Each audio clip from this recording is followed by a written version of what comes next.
Texas Sheet Cake Day, y'all. I just recently went to New Orleans with my friend Jessie, and while I was there, I picked up the Vintage Church Cookbook by Parrish Ritchie because I thought it would be fun to see what sort of intersections there would be between Southern church cooking and what I've got in my Mormon cookbook. And the funeral potatoes are in there, no surprise. One of the other recipes that is in both books is Texas sheet cake. And I wondered, why is it called that? Like, did it come from Texas? Is it called that because it's big and flat? And I found out that there is not a consensus on that. Even the Library of Congress has a blog post about how did the Texas sheet cake get its name. I learned that it was originally called a sheath cake, meaning that the icing created a sheath over the top of the cake. And way back, like before the 70s, if it had buttermilk and pecans, then that's what made it a Texas sheet cake, other than just like a thin chocolate cake or a brownie cake or some other non-Texas sheet cake item. In the 70s and 80s, the buttermilk started to go away and get replaced by sour cream. I'm going to be making the recipe from the Century of Mormon Cookery, but Parrish Ritchie does use buttermilk in her book. And by the way, I'd recommend picking up that book.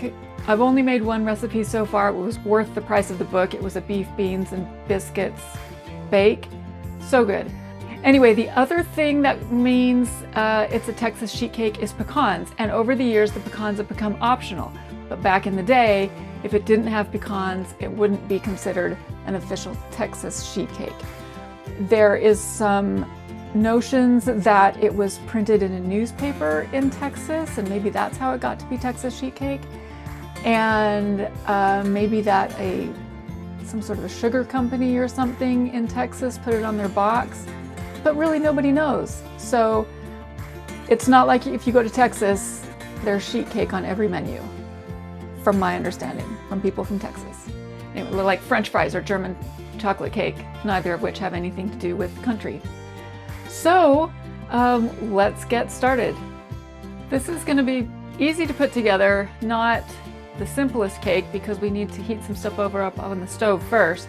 Initial assembly, super quick. You need 2 cups of sugar, 2 cups of flour. It says sifted, but I'm a lazy cook sometimes and I don't know how much that can possibly matter. Famous last words. And then I've got a half a teaspoon salt and 1 teaspoon baking soda. I'll mix all those together. 2 eggs. Well, I don't see that working. I don't think I've ever made a Texas sheet cake before, come to think of it. Can this really be the order of operations? That seems suspect. Let's get the sour cream in, see what happens. Really iffy. If anybody has made Texas sheet cake, tell me in the comments if I'm going in the right direction. I should have maybe been following the directions from the Vintage Church Cookbook, because I've noticed that quite often in the Century of Mormon Cookery, there's a lot of assumptions that we just know what we're doing, kind of light on the directions. Switch utensils. It's coming together. This seems to be the hard way to assemble the ingredients of a cake. Okay. Woof. Call that done, and now we're going to head over to the stovetop to do the cocoa bit.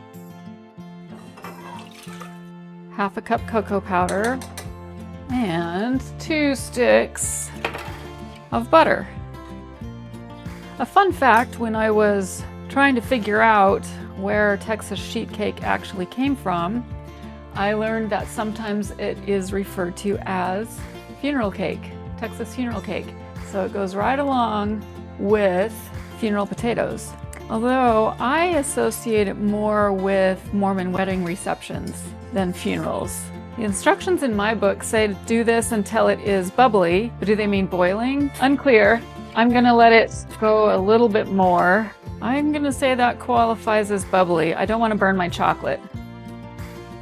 All right, let's see what happens. Okay, it says to pour it into a greased jelly roll pan, which is about 10 by 15 inches. I have one, but it's kind of a messy, blackened pan. If you don't want to use parchment paper and your pan's not as gnarly, just grease it first, but I've got greased parchment paper.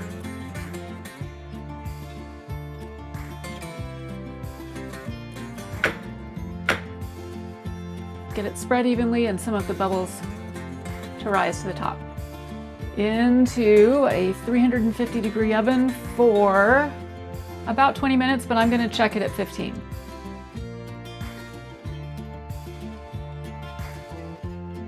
It's important to make your frosting while your cake is in the oven because you need to pour it over the top when it's hot. You can do it with or without the pecans. I'm doing it with pecans. You could also frost your whole cake and then sprinkle pecans over half the cake if you've got some nut lovers and some not. Okay, step one for the frosting is to sift your powdered sugar. Now, you can skip that step. It just depends on if you want tiny white bumps in your icing. And some things I can abide and some things I can't. And that changes with the wind. But today, I want smooth frosting. I've never been to Texas. I've had a layover at the airport in Houston twice. And that's the extent of my Texas experience. Mixing the pecans, the powdered sugar, and the recipe says to put the vanilla in now too. I'm gonna wait and do it when my chocolate goes in. It's a bit of a do-over from what we did when we were mixing the cake, except we're using half the butter and milk instead of water, and a little bit less cocoa powder. But we're still gonna bring it to a boil.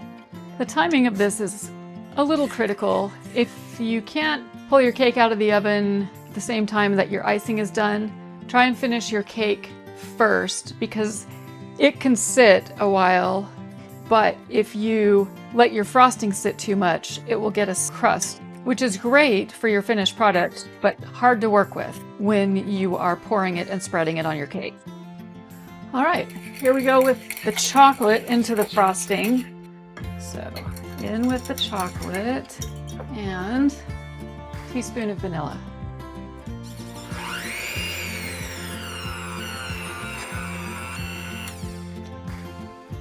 Okay, we hold the sheet cake, get that frosting, one last good stir. My cake is kind of over the top. It's a good thing I have that parchment paper.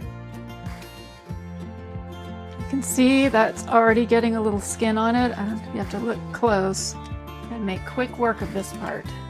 I mean, who am I kidding? I'm just gonna scoop the stuff that's oozing out of the sides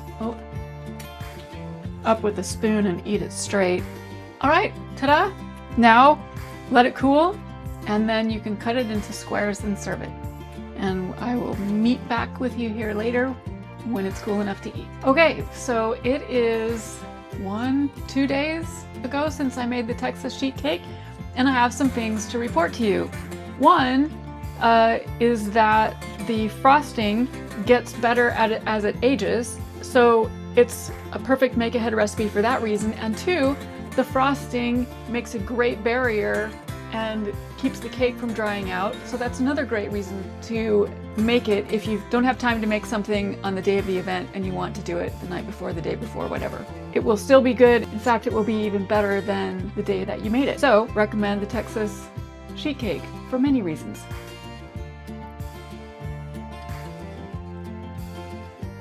Plus it tastes good.